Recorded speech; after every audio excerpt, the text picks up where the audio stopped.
Ayan yung resulta guys, oh. Para siyang basa. At parang may baby oil. Naligo ako pero hindi ko po siya shinampo. Hindi ko nilagyan ng shampoo. Para di mawala agad yung gata.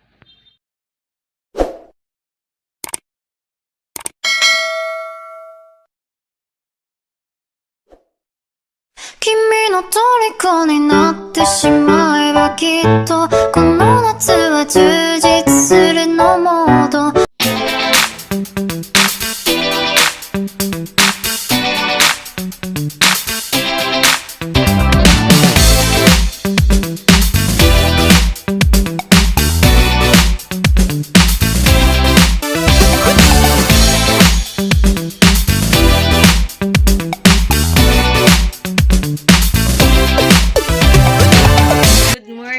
Welcome again to my vlog.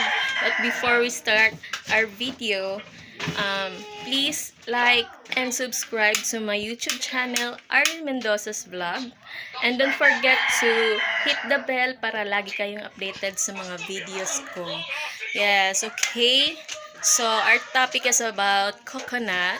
Gagawa tayo ng review about sa coconut. Pagagandahin natin yung buhok natin para maging smooth. Titignan natin yung result dahil first time na gagawin ko to. So, nagpapabili pa ako ng nyog. Pinakayod ko muna para di na tayo mahirapan. Okay? So, if you like this video, just keep on watching. Okay guys, see you later.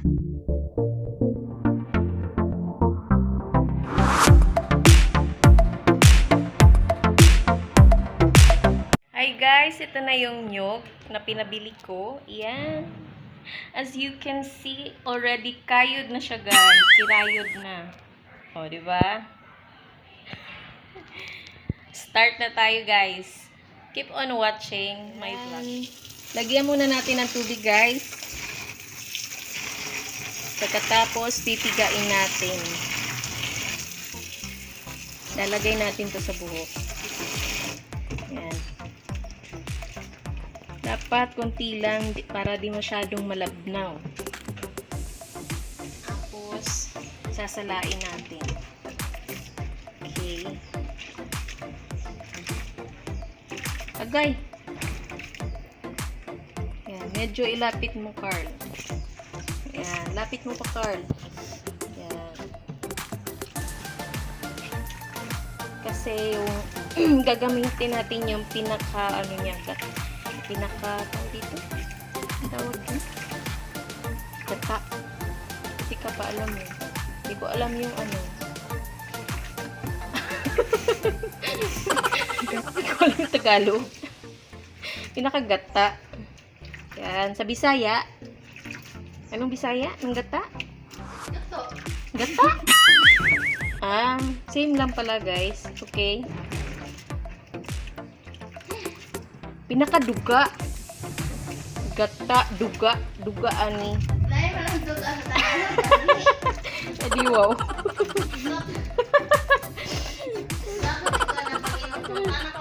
Duga. Di ba? Gata ng nyog nya sa Bisaya.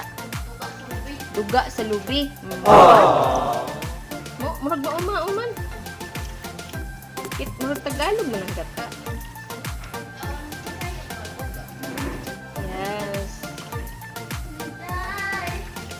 Dapat, tawag dito. Kung na alam Tagalog, kumuton. Pamaayo, guys. Bahala kayo dyan. Kayo na mag-translate.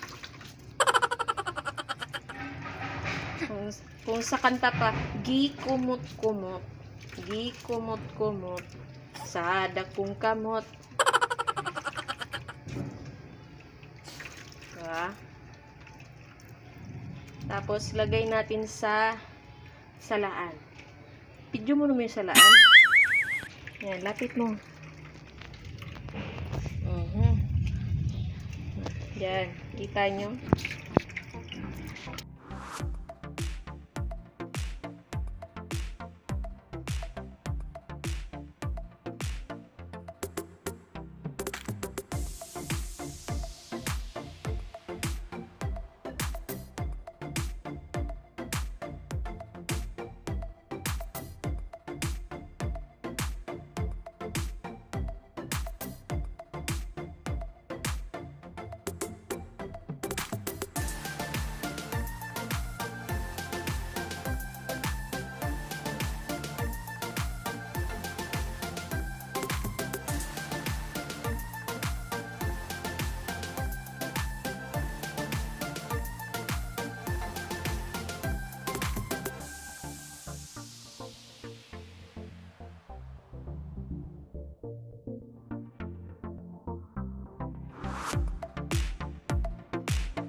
Sige.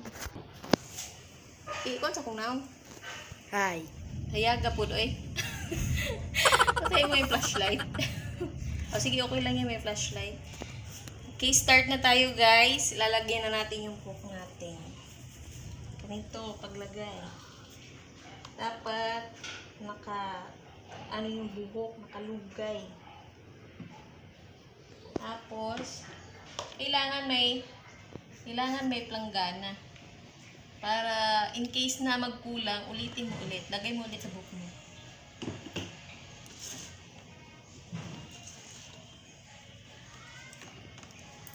I-focus sa hair. Kahit i-focus. Pagpakapal dito ng buhok niya. Eh, manipis na yung buhok natin. Tapos, pagkatapos natin itong gawin, ibabad natin kahit mga 1 hour para sure na kumapit siya. Pagkatapos ng 1 hour, after 1 hour, maligo na. Saka pa natin makikita yung result. Okay, Carl? Yes?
Tapos ibabad natin ang muna.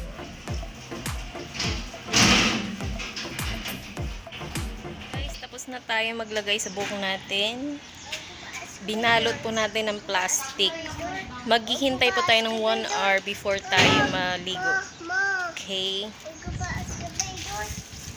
Pa-like ng video, guys. At huwag na rin kalimutan i-hit yung bell para lagi kayong updated. Guys, I'm back. Tapos na tayo maligo. At pinatuyo ko na rin tong buhok ko. Ayan yung resulta guys, oh. Para siyang basa. At parang may baby oil. Naligo ako pero hindi ko po siya shinampo. Hindi ko nilagyan ng shampoo. Para di mawala agad yung gata ng nyog.